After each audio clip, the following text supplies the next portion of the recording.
नमस्कार साथियों, मैं हूं जीके प्रजापत। आप देख रहे हो शिक्षा क्षेत्र ऑनलाइन प्लेटफॉर्म पर। आप सभी का हार्दिक अभिनंदन, बहुत बहुत स्वागत है साथियों। वैसे आप थंबनेल देख चुके हैं कि अपन रीट एग्जाम को टारगेट करके इसके लिए जी हिंदी की जितने भी टॉपिक्स हैं, शिक्षण विधियां, सारे टॉपिक वाइज डेली क्लास लेकर के आने वाले हैं। आपको डेली इस चैनल के माध्यम से यानी 5 बजे क्लास आपको अवेलेबल हो जाएगी और उसको daily topic to topic class आने वाली है। यानी कोई अपन समय खराब नहीं करेंगे, बीच में कोई फालतू बात नहीं करेंगे, सीधी क्लास। इस क्लास की सबसे बड़ी विशेषता है, कई साथी पूछते हैं कि सर आप कहाँ से पढ़ाते हो, क्या करते हो, तो वो चीज़ों को मैं आपको बता दूं कि इसमें जितने भी आए हुए सारे पर्सन हैं, जैसे आप दिशा 2020 पढ़ते हो और अच्छी प्रमाणिक बुक पढ़ते हो, जैसे एनसीईआरटी पढ़ते हो, तो दिशा 2020 प्लस एनसीईआरटी और इसके अलावा जितने भी पर्सन आए हुए सारे पर्सन इसके अंदर समाहित होंगे और एक व्यवस्थित क्रम में आपको ये लिखे हुए मिलेंगे। ऐसा नहीं कि टॉपिक अधूरा रह गया या कोई बिंदु रह गया। उसके लास्ट में जैसे अपन अभी पढ़ रहे हैं वर्णमाला, यानी वर्ण विचार से संबंधित जो ये क्लास होगी, और इस वर्ण विचार टॉपिक जब समाप्त हो जाएगा तो 2 या 3 क्लासों में, 2 कक्षाओं में समाप्त हो जाएगा ये। और ये टॉपिक समाप्त होने के बाद जो लास्ट क्लास होगी उसमें मान लो वर्णमाला से ही सुवर्ण विचार से कोई अलग पर्सन आया हुआ है या कहीं अन्य चीज तथ्य है जो आपको बताना चाहिए, वो सारी अन्य महत्वपूर्ण फैक्ट के नाम से मैं उस क्लास में लेकर के आऊंगा। तो ठीक है साथियों, रीट के लिए डेली क्लास 5 बजे आपको मिलेगी, तो आप चैनल को सब्सक्राइब करके अवश्य रखें। और मतलब आपको ऐसी कोई दिक्कत वाली बात नहीं है, अच्छी व्यवस्थित क्लास है। आपको बहुत कम समय में आपको क्लास हो जाएगी, क्योंकि लिखे हुए तो नोट्स लेके आऊंगा तो ज़्यादा समय भी खराब नहीं होगा। तो ठीक है साथियों, अब डेली ये चीज़ें आपको बताने की आवश्यकता नहीं पड़ेगी, क्या है क्या नहीं है। रीट के लिए तो है ही सही, साथ में SI second grade, first grade जो भी पढ़ना चाहते हैं, फर्स्ट ग्रेड में हिंदी का व्याकरण का वेटेज बढ़ा दिया गया है, तो आप साथी सब देख सकते हो। तो लेकिन अपना जो अभी जो टॉपिक वाइज सिलेबस चल रहा है उसके अनुसार यानी अपन रीट को टारगेट लेके पूरे टॉपिक्स रीट के करने वाले हैं। तो ठीक है साथियों, ये आज इसलिए है आपकी 1-2 मिनट खराब, क्योंकि आपको बार बार बताना नहीं पड़ेगा किसके लिए क्या है क्या नहीं है। तो आपको निश्चित होकर के पढ़िए, बस पढ़ते जाइए और अपने साथियों को शेयर करते जाइए। Daily time to time class आपको यहाँ पे मिल जाएगी। कोशिश करूंगा कि जितना जल्दी हो सके कि आपका ये पूरा कोर्स इसके चैनल के माध्यम से मैं आपको अवेलेबल करवाऊं। ठीक है साथियों, चलो स्टार्ट करते हैं अपन क्लास को। वर्णमाला की अगर मैं बात करूं दोस्तों की वर्णमाला होती क्या है, तो देखो वर्णों का जो व्यवस्थित क्रम होता है वो वर्णमाला कहलाता है। वर्णों का व्यवस्थित क्रम क्या है कि कहने का मतलब ऐसे जैसे मैंने लिखा क और मैं, तो कम हो गए, एक शब्द हो गया, उसका अर्थ हो गया। अगर मैं लिखूं मैं और क, तो यानी वो एक व्यवस्थित नहीं है, तो उसका कोई व्यवस्थित न होने के कारण उसको वर्णमाला नहीं कहेंगे। तो वर्णमाला किससे कहेंगे कि वर्णों का व्यवस्थित क्रम ही वर्णमाला कहलाता है। अब वर्णमाला में वर्ण आया तो वर्ण की परिभाषा देखो, भाषा की वह अखंडित ध्वनि जो एक बार में ही उच्चारित हो जाए उसे ही वर्ण कहते हैं, या फिर कह सकते हो जिसके टुकड़े नहीं किए जा सकते वही वर्ण है। यानी वर्ण की परिभाषा क्या होती है कि भाषा की वह अखंडित, यानी नहीं, खंडित यानी खंडित नहीं किया जा सकता, यानी टुकड़ा नहीं किया जा सकता है, ध्वनि जो एक बार में ही उच्चारित हो जाए उसे वर्ण कहते हैं। जिनके टुकड़े नहीं किया जा सकते उसे वर्ण कहते हैं। अब भाषा की छोटी इकाई, ये सब जो लास्ट वाली क्लास होगी उसमें फैक्ट में लेके आऊंगा सारी चीजें ना। इसमें अपने को टॉपिक टू टॉपिक पढ़ना ताकि अपना समय खराब नहीं हो। वर्ण को ही अक्षर या ध्वनि भी कहा जाता है। ये कई बार प्रश्न पूछा गया कि वर्ण को ही अक्षर या ध्वनि भी कहा जाता है।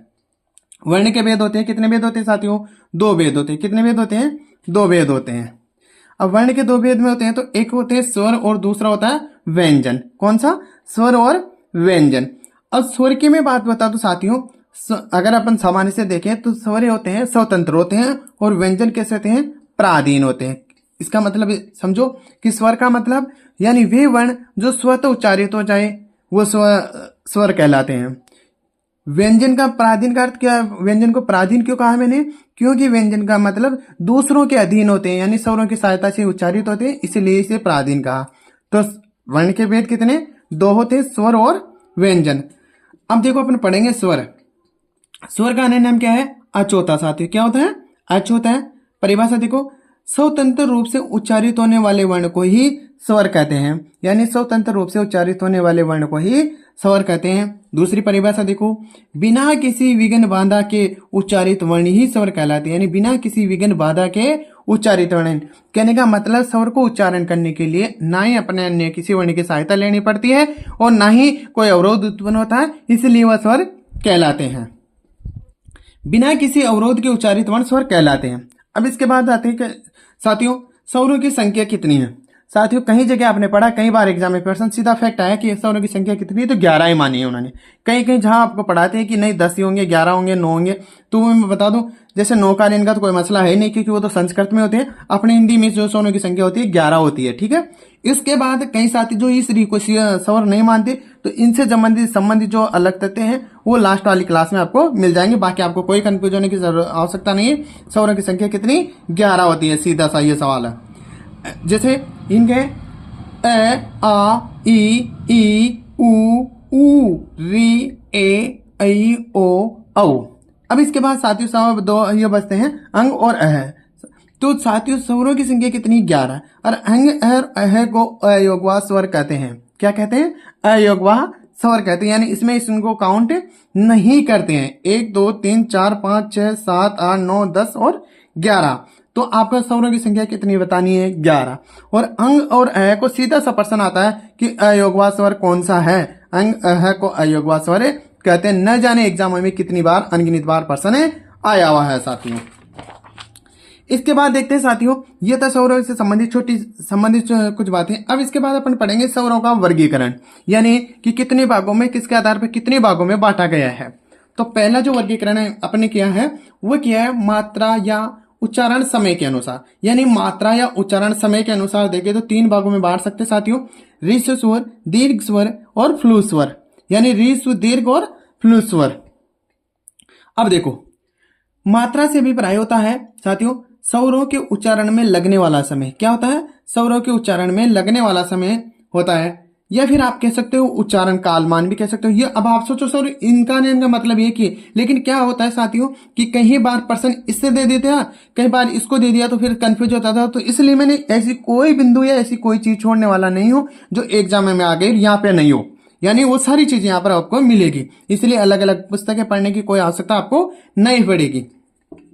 तो स्वरों के उच्चारण में लगने वाला समय या उच्चारण कालमान कह सकते हो। उच्चारण कालमान भी वही बात है कि उच्चारण का काल यानी समय, यानी उच्चारण में जो लगने वाला समय। एक मात्रा का अर्थ होता है 1 निमेष, यानी जब अपन पढ़ रहे हैं मात्रा तो एक मात्रा का क्या अर्थ होता है? 1 निमेष होता है। 1 निमेष का मतलब होता है साथियों कि एक पलक को झपकाने जितना सा समय, यानी जब एक बार अपना आंख को बंद करके खोलते हैं ना उतना सा समय होता है, तो 1 निमेष बोलते हैं। तो ये सीधा सा प्रश्न आया हुआ है कई बार कि एक मात्रा का अर्थ होता है 1 निमेष होता है। तो याद रखना एक मात्रा का अर्थ क्या? 1 निमेष होता है। इसके बाद अपने पढ़ा साथियों कि 3 भागों में बांटा, ह्रस्व, दीर्घ और फ्लू स्वर। ह्रस्व स्वर, अब साथियों ह्रस्व स्वर की देखो वे स्वर वर्ण जिनके उच्चारण में बहुत कम समय लगता हो उसे ह्रस्व स्वर कहते हैं, यानी वे स्वर जिनके उच्चारण में बिल्कुल न के बराबर समय लगता हो उन्हें की संख्या कितनी होती है साथियों? 4 होती है। कौन कौन से होते हैं? ए, ई, उ और री। तो यानी ह्रस्व स्वर कौन से हो गए साथियों? ए, ई, उ और री।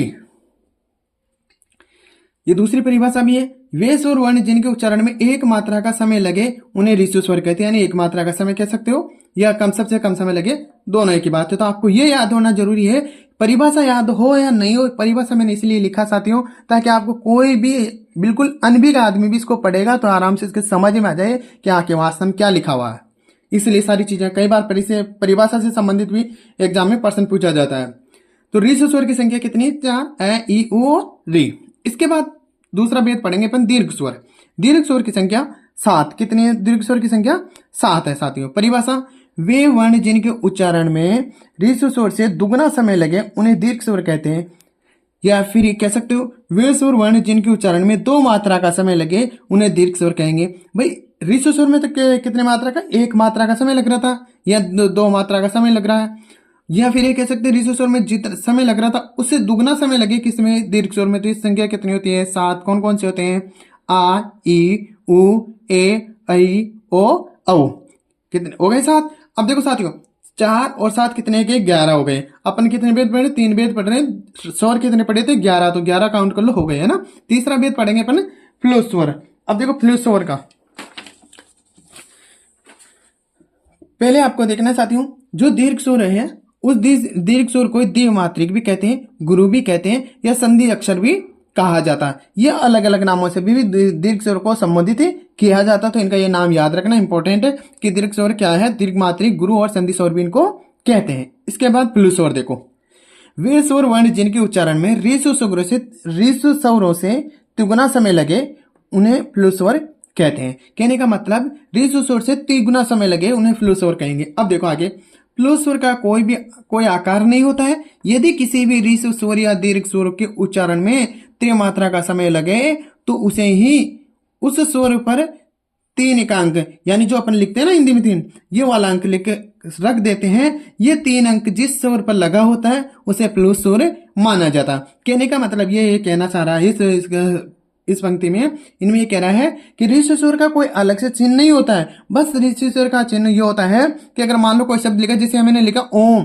तो ओम के मध्य ये शब्द आया, ये लिखा हुआ 3 अंक जैसा, तो इसका मतलब क्या है कि ये फ्लू स्वर है। ठीक है साथियों, फ्लू स्वर का प्रयोग संगीत में, संबोधन में, चीखने चिल्लाने में किया जाता है। याद रखना, फ्लू स्वर का प्रयोग संगीत, संबोधन, चीखने चिल्लाने में किया जाता है। फ्लू स्वर को त्रिमात्रिक स्वर भी कहते हैं। तो आपको इतना सा याद रखना साथियों कि फ्लू स्वर होता क्या है, इसमें ऐसी कोई खास बात है नहीं, यानी त्रिमात्रिक स्वर भी कहते हैं। एक चीज तो ये आपको याद रखना। और इसमें जो सिंबल्स होता है ये वाला होता है। इसमें दूसरा भी कई बार प्रश्न आया है कि फ्लू स्वर का प्रयोग किया जाता है संगीत में, संबोधन, चीखने चिल्लाने में। ये इन शब्दों को याद रखना, क्योंकि जब कोई एकदम उन्हें लंबी खींच कर आवाज करते हैं अपन, तो उसमें जैसे अपन कहते हैं ओम, तो उस स्थिति में किसका प्रयोग किया जा रहा है, फ्लू स्वर का प्रयोग किया जा रहा है। तो साथियों, अपन पहला जो वर्गीकरण पढ़ रहे थे, मात्रा उच्चारण के अनुसार, समय के अनुसार, तो इसके 3 भेद पढ़े थे, रीसु स्वर, दीर्घ स्वर और फ्लू स्वर पूरे हुए। दूसरा वर्गीकरण अपन पढ़ेंगे साथियों, रचना या आकार के आधार पर स्वरों का वर्गीकरण। रचना या आकार के आधार पर स्वरों का वर्गीकरण। कितने भेद होते साथियों, 2 भेद होते। कितने भेद होते हैं, 2 भेद होते हैं। अब देखो रचना, पहला पढ़ेंगे, पहला भेद है मूल स्वर। कौन सा, मूल स्वर। अब देखो मूल स्वर किसे कहते हैं, वे स्वर जो मूलध्वनि से बने हैं उन्हें मूल स्वर कहते हैं, यानी मूलध्वनि से बने उन्हें मूल स्वर कहते हैं। या फिर दूसरी परिभाषा देखो, वे स्वर वर्ण जो अन्य किसी स्वर के मेल से न बने हो उन्हें मूल स्वर कहते हैं। अब देखो साथियों, थोड़ा सा यहाँ पे क्या लगा हुआ, न लगा हुआ है, तो आपको याद रखना है कि वे स्वर वर्ण जो अन्य किसी स्वर के मेल से न बने हो उन्हें मूल स्वर कहते हैं। तो कहने का मतलब इनका जो स्वर का निर्माण, इनके स्वयं के से निर्माण, अन्य किसी स्वर की सहायता से इनका निर्माण नहीं हुआ। देखो ए, ई, उ और री, तो मूल स्वर की संख्या कितनी, 4। कौन कौन से हैं, ए, ई, उ और री। ये याद होना आपको, ये याद करना। ये याद हो नहीं हो कोई, लेकिन ये सिर्फ आपके पढ़ने में और समझने में आसानी रहेगी। आप एक महिया मान लो अगर पढ़ोगे ना तो खुद कभी समझ में आ जाएगी कि वास्तव में होता क्या है ना। तो मूल स्वर की संख्या कितनी, 4, ए, ई, उ और री। इसके बाद पढ़ेंगे साथियों, दूसरा भेद है संधि स्वर। कौन सा, संधि स्वर। वे स्वर वर्ण जो 2 स्वरों के मेल से बने हैं उन्हें संधि स्वर कहते हैं। अब देखो साथियों, अपन पढ़े किसके आधार पर, अपन पढ़े थे आकार के आधार पर, यानी रचना या आकार के आधार पर अपन पढ़े। तो इसके 2 भेद पढ़े थे, एक मूल स्वर, उसमें 4 पढ़े। संधि स्वर में फिर अपने आप ही कितने हो जाएंगे, 7, क्योंकि 7 और 4 कितने हो गए, 11 हो गए। अब इसके बाद आप देखो साथियों, वे स्वर वर्ण जो 2 स्वरों के मेल से बने उन्हें संधि स्वर कहते हैं। अब संख्या कितनी हो गई, 7 साथियों। देखो आ, ई, उ, ए, ऐ, ओ, औ, ये 7 हो गए। अब इसमें से क्या होता है साथियों, जो आ, ई और उ है इनको सहजातीय स्वर भी कहते हैं। सहजातीय स्वर बोलते हैं। सहजातीय स्वर क्यों बोलते हैं साथियों, मैं आपको बता दूं कि ये अपने समान जाति के स्वरों से मिलकर के बना है। जैसे ए और आ एक तरह के, ये कह सकते हैं दोनों छोटे बड़े भाई हैं, तो दोनों इनसे बने। ई दोनों एक ही जाति के हैं, उ दोनों एक ही जाति के हैं। कहने का मतलब एक ही वो है। अब देखो यहाँ पे उ, ए और ई दोनों अलग अलग आ गए ना। इस तरह कहने का मतलब आ, ई और उ को सहजातीय स्वर कहते हैं। कई बार प्रश्न पूछा गया सीधा सा कि सहजातीय स्वर इनमें से कौन सा है। याद रखना, जहां जहां मैं बता दूंगा कि प्रश्न कहां से कैसे कैसे पूछा गया, तो याद रखना आपको। तो सहजातीय स्वर आ, ई और उ 3 होते हैं। और विजातीय स्वर इनको क्या कहेंगे, विजातीय का मतलब अलग अलग स्वरों से मिलकर, जैसे ए और ई से, ए से, ए और उ से, तो इस तरह अलग अलग से बने हैं, तो ये विजातीय स्वर होते हैं। इसके बाद पढ़ेंगे साथियों अपन होष्ट आकृति के आधार पर 3 भाग, यानी होष्ट आकृति के आधार पर कितने भाग होते हैं, 3 भाग होते हैं। मुख्यतः 2 ही होते हैं, लेकिन वैसे 3 भाग बताते हैं, तो तीनों भाग अपन यहाँ पर पढ़ेंगे साथियों। वर्ताकार स्वर। वर्ताकार स्वर होष्ट आकृति का मतलब कि यानी वे वर्ण जिनका उच्चारण पर होठों पर प्रभाव पड़े। अब देखो क्या कहना है, पहला वर्ताकार स्वर संख्या 2 होती है। देखो वे स्वर वर्ण जिनके उच्चारण में होठ गोल हो जाते हैं उन्हें वर्ताकार स्वर कहते हैं। यानी वे स्वर वर्ण जिनके उच्चारण में होठ गोल हो जाते हैं उन्हें वर्ताकार स्वर कहते हैं। संख्या 2 होती है ऊ ऊ। देखो अब अगर आपको पता है ऐसे नहीं चले पे हो रहे हैं कि नहीं हो रहे, तो आप शीशे के सामने जाना, आईने के सामने अपने घर पे, और उस कमरे के सामने जाकर के थोड़ी से तेज आवाज में बोलना कि ऊ ऊ, तो आपके होठ स्वतः गोल हो जाएंगे। आपको खुद को लग जाएगा कि हाँ वास्तव में ये वर्ताकार स्वर है। तो कहने का मतलब वर्ताकार स्वर कितने? 2 ऊ और ऊ। इन्हीं स्वरों को वर्तुलाकार, वर्तामुखी या गोलाकार स्वर भी कहते हैं। इसके बाद दूसरा है अवर्ताकार स्वर। कौन से? अवर्ताकार स्वर। संख्या कितनी? 7। ए आ ई उ ए ऐ। यानी वे स्वर जिनके उच्चारण में होठ बिल्कुल गोल नहीं होते उन्हें अवर्ताकार स्वर कहते हैं साथियों। तीसरा भेद इसका पढ़ेंगे अपन अर्धवर्ताकार स्वर। संख्या 2 ओ औ। वे स्वर वर्ण जिनके उच्चारण में होठ अर्धगोलाकार, अर्धवर्ताकार हो जाते हैं उन्हें अर्धवर्ताकार स्वर कहते हैं। तो इसी के साथ में आपको समझ में आ गया कि जो होष्ठ आकृति के आधार पर स्वरों को अपन कितने भागों में बांट सकते हैं? 3 भागों में बांट सकते हैं। तो वर्ताकार, अर्धवर्ताकार और अवर्ताकार के आधार पर। तो ध्यान रखना साथियों, अर्धवर्ताकार को, अर्धवर्ताकार में ओ औ आता है। कई कई साथी इसको वर्ताकार में भी मानते हैं। मैं आपको समझा दूं ना, ध्यान रखना।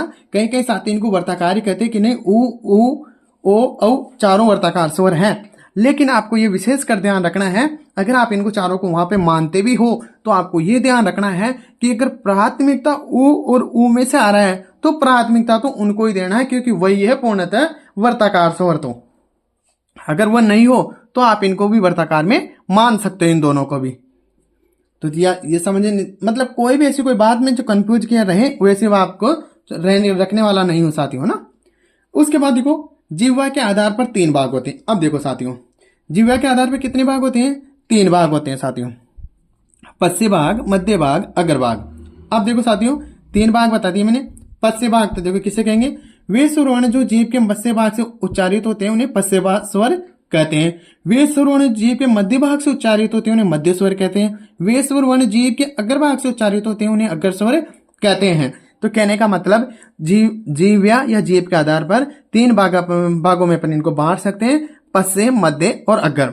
अब देखो साथियों, मैंने सबसे पहले चीज लिखा अ मध्य भाग में। अब ये मध्य चाहता तो मैं यहाँ, अगर मैं लिखता तो यहाँ भी लिख सकता था ना, लेकिन यहाँ क्यों लिखा? यहाँ इसलिए लिखा ताकि जब भी आप एग्जाम में हॉल में बैठो और पर्सन आए तो आपको तुरंत याद आ जाए कि नहीं भाई सर ने तो वहां पर अ यहाँ पर मध्य भाग में लिखा था, इसका मतलब अ का तो लेना देना कोई है ही नहीं, अ तो कहाँ रहेगा रे? मध्य में ही रहेगा। इसके बाद देखो साथियों, इनको याद, दूसरा है ई ऐ और री। ये कौन से? अग्र भाग है। अब चलो आपको याद कैसे करना है ये बता देता हूं तरीका। देखो जहां पर 3 का अंक दिखे, जहां 3 का अंक दिखे तो वो किस में चला जाएगा? पश्य में चला जाएगा। जैसे देखो आ उ ओ और औ। अब इसके बाद जैसे कहीं आजकल क्या है, फैशन का जमाना है तो आजकल बहुत सारे सब श्रृंगार वो करते रहते हैं ना। तो इस प्रकार किसी ने पूंछ लगा ली, किसी ने चोटी बना ली, किसी ने डबल चोटी बना ली, वो अलग बात है। लेकिन आपको ध्यान रखना 3 का अंक दिख रहा है तो इसका मतलब वो पश्य में, 1 का अंक दिख रहा है तो प्रथम में, 2 का दिख रहा है तो मध्य में। अब यहाँ पे देखना, कहने का मतलब ए को तो आपको विशेष कर याद रखना कि मध्य भाग में होता है, बाकी 3 अंक किस में चले जाएंगे? पश्य में। और जो शेष बचेंगे वो किस में आ जाएंगे? अग्र भाग में आ जाएंगे साथियों। तो जीव्या और जीभ के आधार पे आपको स्वरों का वर्गीकरण आपको समझ में आ गया होगा साथियों। इसके बाद मुख आकृति के आधार पर 4 प्रकार होते हैं साथियों। इसको थोड़ा सा अच्छे से देखो। मुख आकृति के आधार पर स्वरों के कितने प्रकार होते हैं? 4 प्रकार होते हैं साथियों। संवर स्वर, वे स्वर वर्ण जिनके उच्चारण में मुख बहुत ही कम खुले हैं उन्हें संवर स्वर कहते हैं। संख्या कितनी? 5। ई उ और री। समझ गए? ई उ और री। तो यानी संवर स्वर कितने होंगे? 5 होंगे साथियों। अब कई साथी क्या करते हैं, इसको री को यहाँ नहीं मानते, यानी इसको री को इन मुखाकृति में मानते नहीं, 10 संवरी पढ़ाते हैं। तो मैं आपको बता दूं, अगर आप 10 मानते तो भी ठीक है, अगर मान लो री को अगर कहीं मानेंगे तो वो संवर स्वर में इसमें मानते, इसलिए आपको कंफ्यूज होने की जरूरत नहीं है कि संवर स्वर में आता है ई उ और री। ठीक है। इसके बाद देखो साथियों अर्धसंवर स्वर, वे स्वर जिनके उच्चारण में मुख संवर स्वरों से अधिक खुले उन्हें अर्धसंवर स्वर कहते हैं। जैसे ए और ओ, ए और ओ। विवर स्वर, वे स्वर वर्ण जिनके उच्चारण में मुख पूरा खुलता है उन्हें विवर स्वर कहते हैं। कौन सा? आ आएगा साथियों, कौन सा? आ आएगा यहाँ पे, है ना। वे स्वर वर्ण जिनके उच्चारण में मुख पूरा खुलता हो उन्हें विवर्त स्वर कहते हैं। इसीलिए मैंने वहां पे जब अपन अभी पढ़े थे तो उसको कहाँ पे मध्य में लिखा ना, जीवे के आधार पर इसलिए लिखा था क्योंकि वहां पर ए आता है और यहाँ पर आ आता है साथियों। अकेला स्वर विवर्त में आ आता है और उसके मध्य में ए आता था, तो याद रखना, कंफ्यूज नहीं होना है ना। तो वे स्वर वर्ण जिनके उच्चारण में मुख पूरा खुलता हो उन्हें विवर्त स्वर कहते हैं। अर्ध विवर्त स्वर जिन स्वरों के उच्चारण में मुख आधा या विवर्त स्वर में थोड़ा कम खुलता हो उन्हें विवर्त स्वर कहते हैं। ए ओ। तो आपको ये याद रखना कि मुख आकृति के आधार पर स्वरों के वर्गीकरण कितने बांटे गए, 4 भागे गए, 4 भागों में बांटा गया। पहला कौन सा पढ़ा अपन है, संवर स्वर। संवर स्वर में कौन कौन से आ गए, ई और ऊ और कौन सा या ऊ और री, है ना। अर्ध संवर्त में कौन सा आ गया, ए ओ, और विवर्त में आ, और अर्ध विवर्त में ए आई और औ।